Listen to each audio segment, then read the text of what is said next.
तुकाराम रामचंद्र भगवान की जय। कबीर वर्य महाराज की शांति वर्मये जगन्नाथ महाराज की जय। हरि हरि सद्गुरु श्री रामचंद्राय नमः।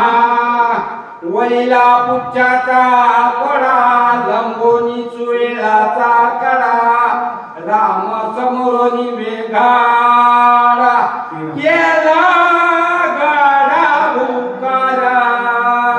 आता चिंतन जर म्हणत आता आपण ताईने सांगितले आणि खरोखर जर म्हणत प्रभू रामचंद्राची आज्ञा झाली हनुमंतरायाने हुकार दिलेला आहे। हुकार दिल्याबरोबर जर म्हणत स्वयंचळ नावाचा पर्वत होता त्या पर्वताच्या शिखरावर गेलेले उडान करण्याकरता हनुमंतराया सिद्ध झाले म्हणजे आपल्या शक्तीचा जो असणारा गोंडा एकदम जर म्हणलं तर पाठीवर टाकलेला आहे आणि नामाचा जर म्हणलं हनुमंतरायानं भूमुंकार केलेला आहे। ऐकोनी त्याचा भूकार धडके कैलासी शंकर ब्रह्मांड हरवणिले थोर गोरांधर मांडिले। हनुमंतरायानं जर म्हणलं भूमुंकार पड केलाय आपल्या मर्त लोकांच्या ठिकाणी परंतु दत्तक जर म्हणलं कैलासाच्या ठिकाणी श्री शंकराला बसलेली आहे। नवे नवे सत्य लोकांच्या ठिकाणी ब्रह्मदेव मनाच्या ठिकाणी दचकलेले की पृथ्वी तलाच्या ठिकाणी असा हल्ला कल्लोळ कशाचा आहे हनुमंतरायावरती यांना करता निघले।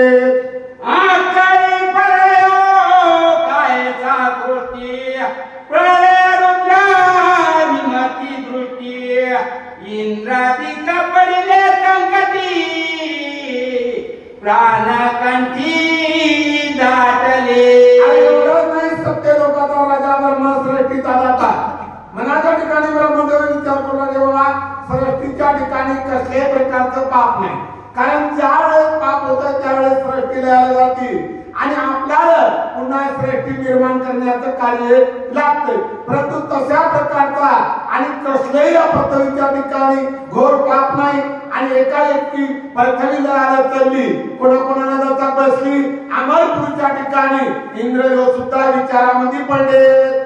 कडे खचले सागरी वृक्ष भरमती गगनांतरे उडान करिता कपिके तरी सुरासुरी आकांत।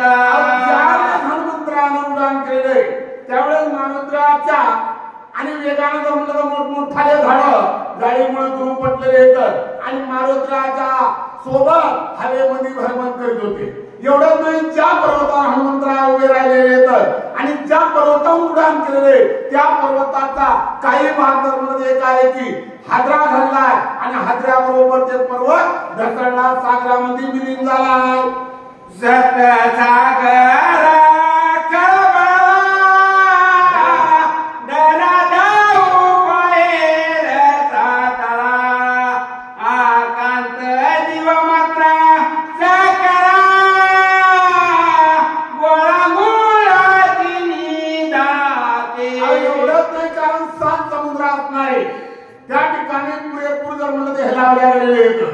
काही नितळ पाण्याच्या असतील काही गढूळ पाण्याच्या असतील काही दुधाच्या असतील काही दह्याच्या असतील काही अनेक प्रकारच्या त्या ठिकाणी जीवन असत परंतु हनुमंतरानं उडान केल्याच्यानंतर ही पूर्ण पृथ्वी डगमग करू लागली। मग त्या ठिकाणी समुद्राची मर्यादा राहिली का समुद्रानं मर्यादेचं उल्लंघन केलं आणि समुद्र जर म्हणजे एकमेकांमध्ये डब डब डब डब अशी अवस्था समुद्राची होऊ लागली।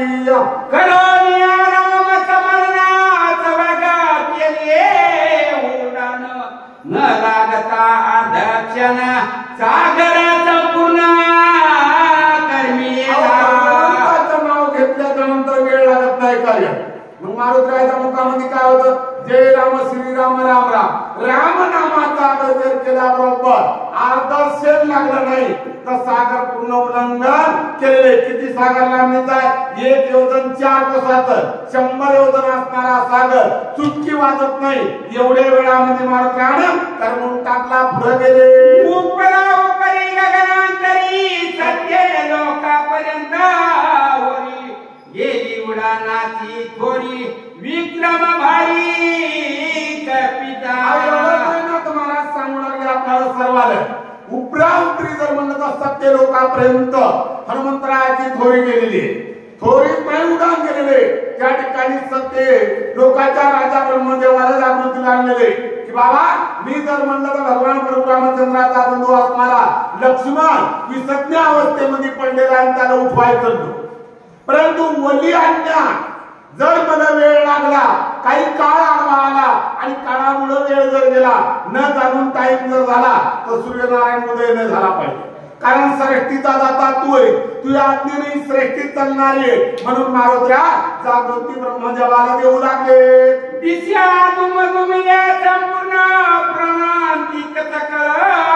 राक्षसगण ते ऐकूनिया रावण आती चिंता मना उपजावी हनुमंतरा वली आणण्याकरता गेलेले आहेत त्यावेळेस जर म्हणलं तर मुख्य 4 दिशा आता 4 दिशा आहेत कारण पूर्व असेल पश्चिम असेल उत्तर असेल दक्षिण असेल आग्नेय नैऋत्य वायव्य ईशान्य अशा 8 दिशेमध्ये एकच नाद घुमलेला आहे कोणता नाद घुमलेला आहे हनुमंतराय आता वली आणण्याकरता गेलेले आहेत आणि लवकर वली घेऊन येतील वली आणल्याबरोबर भगवंताच्या बंधू विसज्ञ अवस्थेमध्ये लक्ष्मण पंडित लवकरात लवकर उठतील जणीवणी सर्व ठिकाणी एकच ध्वनी हनुमंतरावली आणण्याकरता गेले हनुमंतरावली आणण्याकरता गेले मग लंकेच्या ठिकाणी राजा रावणाला ऐकू गेलं नाही का राजा रावणाच्या मनाच्या ठिकाणी दचक बसलेली आहे कारण मारुत्राचं कार्य रावणाला माहित होतं रावण मनाच्या ठिकाणी चिंता करू लागले मने गेली आक पिंडव आणि लावशे बीज मग उठविल्या तो मित्र श्रीरामचंद्र नाटोपे ठिकाणी चिंता करू लागलेला आहे आणि चिंतेमध्ये राजा रावण बोलू लागलेला आहे जर मारुती घरांवरती जर आणली वली आणल्याच्या नंतर त्या वलीचा उपचार लक्ष्मणाला झाला आणि लक्ष्मण जर एकदा उठला एकदा जर लक्ष्मण उठला तर राम मला आटोपणार नाही का आटोपणार नाही राजा रावणाला माहित होतं लक्ष्मण जर मारुतीने उठवला तर लक्ष्मण पुढे इंद्रजिताला मारणार आहे आणि इंद्रजिताला मारल्याच्या नंतर महापक्ष उन्हा होणार आहे राम कदापि मला आटोपणार नाही राजा रावण बोलू लागलाय ये तव एकमेक परिचय वीररन योध्ये कर्कश अवघे मिळाल्या युद्धाचा मगा माचा प्रणाचा राजा रावण त्या ठिकाणी खात्री देऊन बोलू लागलेला आहे कारण एका परिचय खायचं एकटाच राम मिथिलेच्या ठिकाणी आला आणि सर्व राजा देखत मला सुद्धा जिंकलं आणि सीतेला वरलं मग लहान पराक्रमी एका अति पराक्रमी असणारा भगवान प्रभू रामचंद्र एकटाच हनुमंतराय लंकेच्या ठिकाणी आला 14,000 वनकर 80,000 किंकर अखरा नावाचा माझा पुत्र प्रस्थ प्रधानाचा पुत्र जम्बूमाळी एवढ्याला मारून थांबला का जाता जाता मैदाने मिसित नाही लंकेची वळी केली आणि सीतेची सुटी नेली असे एका परिचय करत आणि सर्व जर एका ठिकाणी मिळाले तर मग मला अटकतील का कदापि अटकणार नाही राजा रावण विचार करू लागलाय आता काय करो विचारा परदान मारिले समग्र इंद्रजितादी आकिया पुत्र कुमरे कुमर मारिले त्यावेळेस माणसाचं पाठबळ ढसळते त्यावेळेस माणसाला कळून येते मग कोणाचं पाठबळ ढसळले लंकेच्या राजा रावणाचं पाठबळ ढसळले आणि रावण पराक्रमाविषयी विचार करू लागला काय विचार करू कारण कुंभकर्णासारखा पाठीमांग भाऊ होता परंतु निमाला मेघनाथासारखा पुत्र होता कारण त्याने 21 वेळा अमरपुरीवर जाऊन इंद्राला जिंकलं नाही 33 कोटी देव राजाच्या बंदिवासामध्ये होते कोणामुळे होते मेघनाथामुळे होते ज्याने 21 वेळा इंद्रदेवाला जिंकलं आणि इंद्रदेवाचं टोपण नाव देहाला मिळवून घेतलं कोणाच्या पराक्रमावर? स्वतःच्या पराक्रमावर इंद्रजितानं नाव मिळवलं, परंतु त्या इंद्रजितानं पुन्हा मारलं, लक्ष्मणानं मारलं. कारण माझ्या पुत्राला एवढं वरदान होतं, स्त्री असून ब्रह्मचारी आणि अण्णा असून निराहारी. जो पुरुष हे तत्व करील त्याच्याच हाती मला मृत्यू येईल. मग हे कसे येतं? एका परिचय कळतं. कारण लक्ष्मणानं ते तत्व केलं. उर्मिले साची पत्नी होती, परंतु अखंड ब्रह्मचारी राहिले. सदा हातामध्ये फळ होतं, परंतु निराहारी राहिले. आणि त्या लक्ष्मणानं माझा इंद्रजित मारला. आता माझ्या पाठीमागं कोणी आहे का? प्रस्थासारखे आतापर्यंत 10 प्रधान रामानं मारले. आता कोणी नाही. काय करू, कसं करू, काय काय रावण बोलू लागलाय. चिंतिता रावणा करो विसरला भोजना, विसरला उदक पाना, अति चिंता मना पीडित. ज्यावेळेस देहाला चिंता लागते त्यावेळेस माणसाला काही कळत नाही. का कळत नाही? चिंतेनं ते ग्रस्त्या जात आहे. ही अवस्था सध्या कोणाची झालेली आहे? लंकेच्या राजा रावणाची झालेली आहे. पुढं पंचपक्वान्नाचं ताट आलं, परंतु भोजन करावं हे त्याला वाटत नव्हतं. का वाटत नव्हतं? ते जाणवतच नव्हतं. आपल्याला भूक लागली का भूक गेली हेच रावणाला कळत नव्हतं. मनामध्ये सतत सलत होती, ती चिंता सलत होती. नवे पाणी पिवा, घसा कोरडा पडला, हे घसा कशामुळे मला होतंय हे आठवण रावणाला होता का? पाणी पिवा म्हणून आठवत नव्हती. मनामध्ये एकच त्याच्या सलत होतं, रामाला कसं मारू आणि कसं नाही, कसं सीतेला वरू आणि कसं नाही. या चिंतेमध्ये पुरेपूर राजा रावण त्रासून गेलाय. निद्रा न लागे करिताचे उठी बैसी, देखिले काळ नेमिती, मग चरणाची लागला. राजा रावण जर म्हणलं तर चिंतेमध्ये ग्रासून गेलेला आहे. आणि ज्या माणसाला चिंता लागली त्या माणसाला किती गोड बोला त्याला कळत नाही. मग ही अवस्था कोणाच्या देवाची झाली? राजा रावणाची झाली. उठायला बसायला इतक्यामध्ये राजा रावणाची दृष्टी दारातून बाहेर पडली. पडल्याबरोबर त्याच्या दृष्टी पुढे पावना दिसला. आणि पावना जर म्हणलं तर पुरेपूर 4 मुखाचा काळनेमी त्या ठिकाणी आलेला. राजा रावणाने विचारपूस काहीच केली नाही. कुठून आले, कसे आले, कशामुळे आले, राजा रावणाने विचारलं का? हे पाणी घ्या, पाय धुवा, या आसनावर बसा असा म्हणला का? म्हणलाच नाही. कारण येळ पडली बाकाचा कधी तू बोलो काका. ही गत कोणाची जाती? राजा रावणाची. आयडा नारायण कोणाची गत झाली? राजा रावणाची. आतापर्यंत रावणाला महाराज कोणाच्या पाया पडण्याची गरज नव्हती. का गरज नव्हती? 7 प्रकारची त्या नगरीची रचना होती. सोन्याचे घर असतील, महाराजांनी सांगले, चांदीचे असतील, तांब्याचे असतील, पितळाचे असतील, नवे जर्मनचे असतील, तेव्हा स्टील नव्हती. नंतर स्टील उपजलं. असं काही विटीचे असतील, काही चिऱ्याचे असतील. 7 प्रकारची लंका होती. 80,000 बायकोचा मालक होता. 1 लाख पुत्राचा बाप होता आणि 1.25 लाख नाताचा आजा होता. पाया पडायची गरज आहे का तुम्हाला? 5 पोरं असले तर एटाळ्यातून छाती काढून चालता. का चालता? कारण पाठीमागं 5 पोरं बळकट होतं. राजा रावणाला किती पोरं होते? 1 लाख पोरं होते आणि 1.25 लाख नातू होते. तेवढ्याचा एक सासरा आणि एक मिळवणार धरा. किती पाठबळ होतं रावणाच्या मागं. कोणाच्या पाया पडायची गरज होती का? कोणाच्या पाया पडायची बहादुराला गरज नव्हती.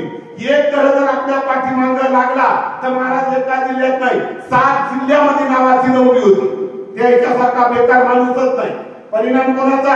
ग्रहाचा परिणाम आहे. परंतु राजा रावणानं 9 ग्रहावर सत्ता मिळवली होती. सोम, मंगळ, बुध आणि गुरु 4 बहादुराच्या मंचाच्या खाली उभे होते. शुक्र, शनी आणि रवी, राहू आणि केतू 5 ग्रहाच्या उतरायला चढायला पायऱ्या होता. एवढा दिदा राजा रावणाचा होता. कोणाच्या पुढे झुकायची गरज नव्हती. परंतु येळ पडली बाका तर देखू बोलो काका. काळनेमीचे पाय धरले नाही. राजा रावण बोलू लागला, आज मला तारक जर म्हणत तू होई. तुया जर कृपा केली तरच मी वाचतो आणि तुया नाही जर कृपा केली तर आता संपवतो. राजा रावण काळनेमी पुढे बोलू लागला. चारी मुखे चरतीला डाला विकटा विक्रा धगधगित नेत्रांगोळा जैसा इंगळा कधी नाही कारण दोघे बी वर्णात समान होते. कसे होते? कारण जो विनंती करू लागला तो 10 तोंडाचा होता आणि ज्याची करू लागला ते 4 तोंडाचा होता. 4 तोंड काढणीमध्ये होते. परंतु कसे होते? आपल्यासारखे होते का? आपल्यासारखे असतील परंतु नव्हते. का नव्हते? कारण आपली जीभ होट्याच्या बाहेर येत नाही. आपली जीभ होट्याच्या बाहेर येते का? येत नाही. काळनिमीच्या जीभा होट्याच्या बाहेर लोबत होते आणि लोंबलेल्या जीभेला ध्यान देऊन पहा, तिच्यातून एक धार चलती. ती कशाची चलती? लाळाची चलती. मग कोणाच्या जीभेची लाळ गळती? एक तर कुत्र्याच्या, एक तर कोल्ह्याच्या, एक तर लांडग्याच्या किंवा एक तर डुकराच्या. असं अशा वर्णाचे जर म्हणलं चारी मुख समसमित काळनिमीचे होते. जीवामुखी समासमिता अति दीर्घतारी आता केस नीळ कठीण तेता उभे दिसता सुळदसे. एवढंच नाही, 4 मुख होते. 4ही मुखातून जर म्हणलं तर लढलं जीवा करत होत्या. 4 असणारे हात होते आणि खार होते. नवे एवढंच नाही, वरून जर म्हणलं आगळ ढवळे काढणीचं रूप सांगलेले मोठ्याच्या मोठं मस्तक होतं आणि त्याच्यावर बाबर झोपी होत्या. कारण 4 वर्ष झाले का 5 वर्ष झाले त्याच्या अंगाला स्नान नव्हतं. आणि ज्या व्यक्तीच्या अंगाला स्नान नसत आणि ज्या व्यक्तीनं हजामत दाढी केली नसत त्या व्यक्तीचे केस पाहा. कारण ते केस पाण्यानं भिजलेच नाही आणि त्याच्या बापाला कंगवा माहित नाही. केस कसे होते? पूर्ण उभारल्या जाते, तत्कारल्या जाते. मग तत्कारले कोणाचे केस होते? काळनिमीचे. कशा प्रकारचे होते? एखादा लोखंडाचा त्रिशूळ उभा करा, ते वाकतही नाही, टवतही नाही, लवतही नाही. ती अवस्था कशाची? त्रिशूळाची. मग काळनिमीच्या केसाची तीच अवस्था होती. केवढे जरी वारा आलं तर बहादराचे केस टवत नव्हते. हे जर म्हणलं तर नाथ महाराजांना वर्णन केलं आहे. अति तिखट दारादारी योग समाना पर्वतरी खापरायचा काळा शरीरी मुख्य तारी समसमिता. एवढंच नाही, वर्णन जर म्हणलं काळा होता माझ्यापेक्षा जास्त होता. मी साधारण एवढा काळा होता, एवढा काळा होता. आता बायाला तवा सांगायला नाही. कारण तव्याला राखत येईन ना. पूर्वी चुलीवर तवे होते आणि त्या तव्याला जर माऊलीनं 3 दिवस नाही जर घासला तर त्यानं खालून काळं एक थरच यायचा. मग ते कशाच्या पुढे म्हणत होते? कसं आहे? कोणाच्या बुडावानी? तव्याच्या बुडावानी. मग काळनिमीचं वर्णन काय केले? तव्याच्या बुडावानी. आता खापरही नाही तर सांगायचं, परंतु पूर्वी जास्त भाजलेलं खापर बापू कसं होत होतं? काळं भोर. त्याच्यापेक्षा काळनिमी वर्णाला जास्त काळा होता.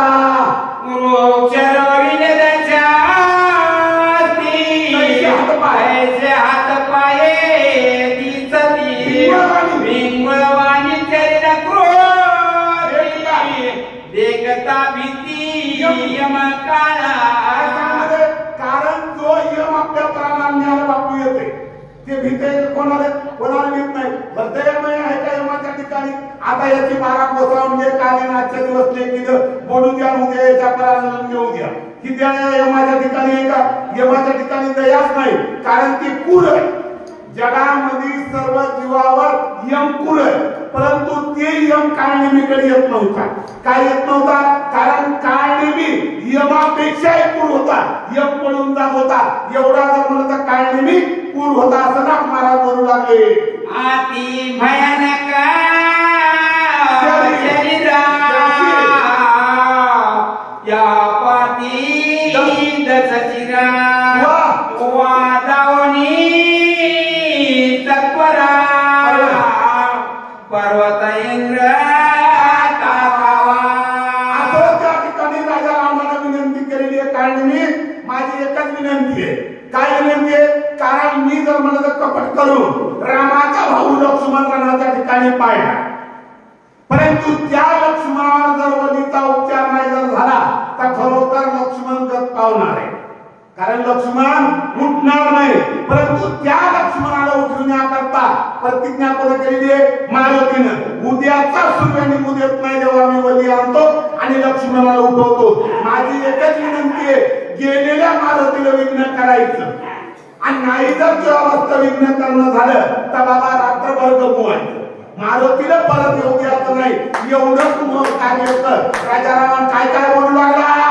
लनदी सकळाचा मुद्रा उचली पाच मुद्रा लांगोनी याची समुद्र पर्वत यंदा टाकावा. काही कारण मारुती जर म्हणलं मनोरथ गमन कोणाले? मारुतीनं. किती मारुतीच्या देहाचं गमन सांगितलं होतं? कारण आपण घेतलं आणि आपलं मन महाराज 12 कोसावर जाळलं. कोण्या रोडवर जायची गरज नाही, कोणी स्टँड मध्ये जाण्याची गरज नाही, कुठलं तिकीट बुक करण्याची गरज नाही. मन तिथं जात आणि परतून येते. किती जलद म्हणे? मना इतकं जलद काहीच नाही, परंतु याच्यापेक्षा हनुमंत देहाच्या मारुतीच्या देहाचा वेग जलद आहे. परंतु काय नाही मला माहित आहे, मारुतीपेक्षा वेग अधिक आहे. कोण कोणाला बोलू लागलं? लंकेचा राजा रावण काय नेहमी बोलू लागला, तू जर गेला तर खरोखर मारुतीच्या वेगाले तोडशील आणि मारुतीला गमवशील हे मला माहित आहे. म्हणून कोणाकडे शरण जावं? ज्याच्यानं आपलं काम होत असत त्याच्याच माणसानं पाया पडाव. एरी कोणाच्या गावच्या पाया पडू नये. सगळ्या गावाच्या पाया पडायची गरज आहे का? गरज नाही. आपलं जे काम करतंय त्याचे बरोबर माणसानं पाय धराव. राजा रावण बुद्धिवान होता आणि रावणानं पाय नेहमीचे धरले. नेहमीच्या पुढे बोलू लागला, बाबा जीवनामध्ये आतापर्यंत मी झुकलो नाही. का झुकलो नाही? तुझ्यासारखा माणूसच मला भेटला नाही. आज तू भेटला, प्राणाचा सकाळी एवढं माझं काम बाबा तू कर, असा तर रावण बोलू लागलाय. तू जन बोल गमाना म्हणून आलो तुझा चरणा, ते गेला कपिनंदना त्याची विघ्न करावे. मी तुझं म्हणशील महाराज आता मी बोललो का तुमच्या पुढे काम सांगायला? अरे बाबा खूप माणसं उरले अजून माझ्याकडे, परंतु त्या माणसं कामाच्या लायकीचे नाही. ऐका का? कारण जे आपल्या कामाला उपयोगी पडल त्याला सांगले महाराज फोन लावते. आता अनेक उपयोगीच पडत नाही त्याला फोन लावतात, त्याला नसतं. तसा माझ्या कामाला तू उपयोगी आणि हे काम तुझ्या वाचून कोणी करू शकणार नाही. कारण मारुतीपेक्षा तुझ्या देहाचा वेग अधिक आहे. मारुतीला अद्याप वाटत तू ठेवतो आणि तू पर्वताच्या ठिकाणी जातो हे मला माहित आहे. म्हणून मी तुला सांगायलो ऐक काय नाही. राजा रावण बोलू लागला,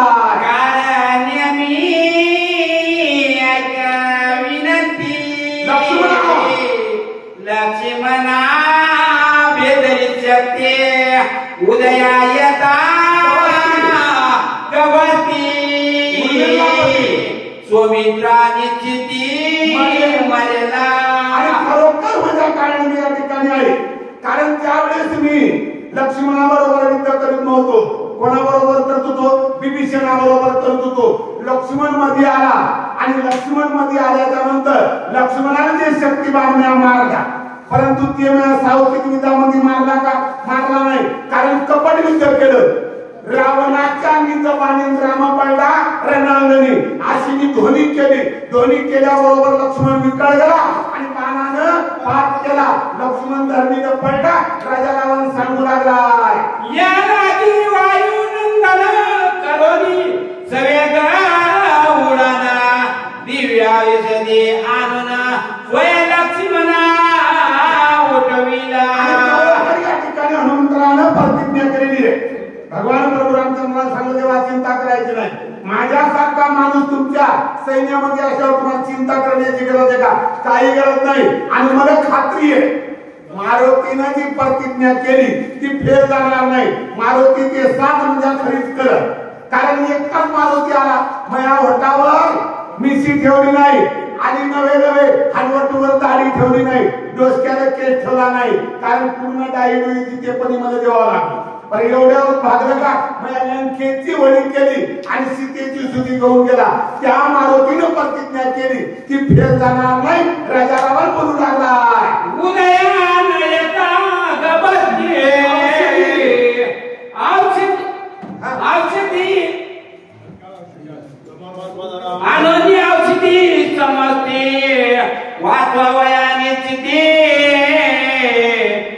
प्रतिज्ञा मारुती करून गेला. मारुतीने या ठिकाणी प्रतिज्ञा केली. कारण दिवस निघायच्या आत बली आणि विशल्य आणि खरोखर या ठिकाणी लक्ष्मणाला मी उठवीन, प्रभू रामचंद्राला सुख देईन असं मारुतीनं सांगितले. राजा रावण काळनी मी पुढे बोलू लागलाय. तात्काळ औषधी आणून आता ती उठेला लक्ष्मणा मग त्याची झुंजला कोण राम लक्ष्मणा आतुर बळे. काळनी मी एकदा जर लक्ष्मण उठला तर बाबा रे, कारण ते मला कदापि आटपणार नाही. कारण दोन्ही असणारे आतुर बळी येतात.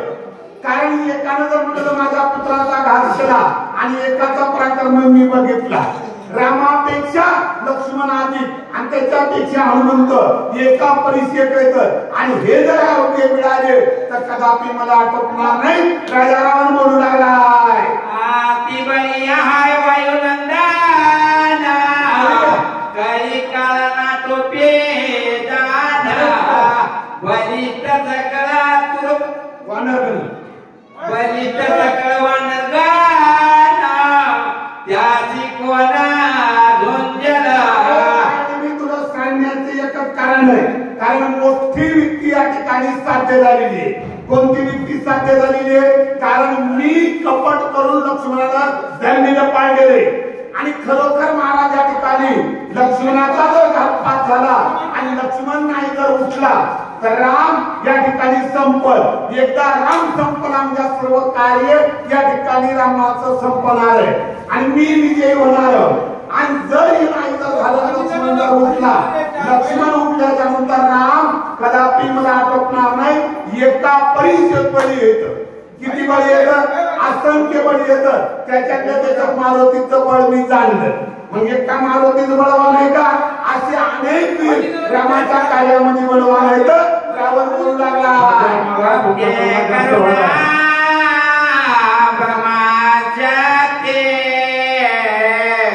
आकळीला हे उलपते तव कार्ये चालवा आतो हाती उदया गबती नयता. खरोखर मारुती बळी आणण्याकरता गेलेला बाबा.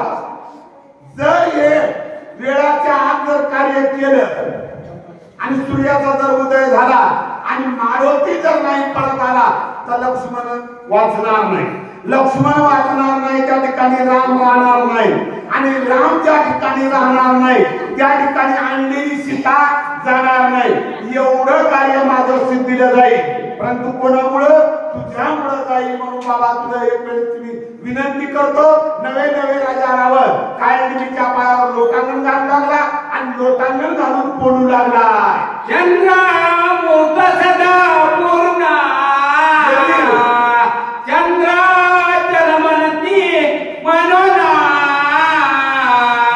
एरवी तो द्रोण दिदाना नमा विधाना विख्याता. अरे बाबा, कारण ज्या पर्वतावर मारुती बली आणण्याकरता गेलाय महाराज. मग असे पर्वत आपल्या पृथ्वीवर मिळतं का? अनेक पर्वत आहेत. अनेक पर्वतापैकी 7 पर्वत त्याच पर्वताच्या तोलामोलाचे. ज्याप्रमाणे दुर्णांच्या नावाचा पर्वत आहे का त्याचप्रमाणे 7 पर्वत आहेत. परंतु हा पर्वत असणारा दक्षिण टोकामध्ये, आग्नेय टोकामध्ये आणि त्या पर्वतावर एवढंच आहे. कारण त्या पर्वतावर अमृताचा वर्षा झालेला आहे आणि तो जर म्हणलं गोजेगिरी पौर्णिमेला झालेला आहे. म्हणून त्या पर्वतावर टाकळण असेल, हेकळण असेल, बाबुळा असेल, चिराटी असेल, बोराटी असेल, कोणत्याही प्रकारची बली असेल, झाड असेल, ते सर्व आज अमर आहे. एरवी जर म्हणलं तर आपल्या पर्वताप्रमाणे पर्वत राजा रावण बोलू लागला आहे. रूपा आणि चंद्रामोता अमृत संजीवनी त्याची मनता औषधी आशा अनता पर्वती समता वर्तते. अरे बाबा, त्या पर्वतावर अमृताचा वर्षाव झाल्यामुळं त्या पर्वताला अमृतदेव स्वरूप आलेले. मग त्या ठिकाणचं कोणत्या झाडाचा जर पाला घेतला तर महाराज ते पाला निष्फळ नाही. निष्फळ आहे का? निष्फळ नाही. टाकळं असेल, हेकळं असेल, बोराटी असेल, कोण्याही झाडाचा पाला घेतला आणि ते पाला जर गरगर असा हातावर चोळला आणि त्याचा जर रस पिळला तर ते रस वाया जाणारा नाही. मग कसं आहे? अमृत हे रस, कारण कोणत्याही रसानं माणूस उठू शकतं. असे अमृतवणी एकमेव जर म्हणलं दुर्नांचळ पर्वतावर आहे. आणि त्या ठिकाणी शल्य नावाची वली सुशानानं सांगितलेली आहे. आणि ती वली शोधून आणण्याकरता मारुती गेलेला राजारावर बोलू लागला. येथे गेला कपी नंदना बहुमाया करोनी आपणा त्याची करावे विना सूर्योदय जवन होय. सांगला बाबा त्या ठिकाणी मारुतीला गेलेला आहे. आणि मारुतीला असताना कसा शक्तिशाली आहे, बळशाली, दोन्ही गोष्टी मारुतीकडे अनुकूल होतात. आणि त्या दोन्ही गोष्टी तुझ्याकडे कमतरता असत. कारण तुझ्याकडे बळ जर नसत तर तुझ्याकडे युक्ती आहे. मारुती बरोबर झुंजायला बळ नसत तर तुझ्याकडे युक्ती आहे. युक्तीनं मारुतीला फसवणूक करायची. कुठपर्यंत करायची? जोपर्यंत सूर्याचा उदय होत नाही तोपर्यंत मारुती पर्वताहून परत आला न पाहिजे अशी युक्तीचं आणि त्या ठिकाणी कार्य साध्य कर. कारण मारुतीला गमवून टाक. कारण रावण बोलू लागलाय. मायेचे लक्षणा जटाधारी वल्कलांबरणा सर्वांगी बर्मा उदना असाधारणा रुचवेच्या. तू जर म्हणशील मारुतीला गमवतो, मारुती कोण्याही गोष्टीवर गमल्या जात नाही. कारण मारुती असणारा संतमय आणि मारुती पुढे जर एक संताचा जर घेतला तर मारुती गमल्या जाणार. परंतु त्या ठिकाणी मारुतीला गमवण्याकरता ही वेश तुला टाकावं लागतंय. मग कोणता वेश घ्यायचा? साधूचा वेश घ्यायचा. असा गोसाई व्हायचा, असा गोसाई व्हायचा. लांब लांब जर म्हणत केस वाढवायचे, दाढी वाढवायची, नवे नवे अंगावर जर म्हणत भगवस्त्र परिधान करायचं, गळ्यामध्ये जर म्हणत रुद्राक्षाच्या माळा घालायच्या. एवढं थांबल का? थांबणार नाही. वज्र आसन करून एकाग्र मन करायचं. काळनिमीला राजारावर बोलू लागला. भगवान की जय. पवनाचो हनुमान की जय. जय श्रीराम. अतिशय सुंदर वाचन व तसाच अतिशय सुंदर निरूपण अशा याच्यानंतर वाचक म्हणून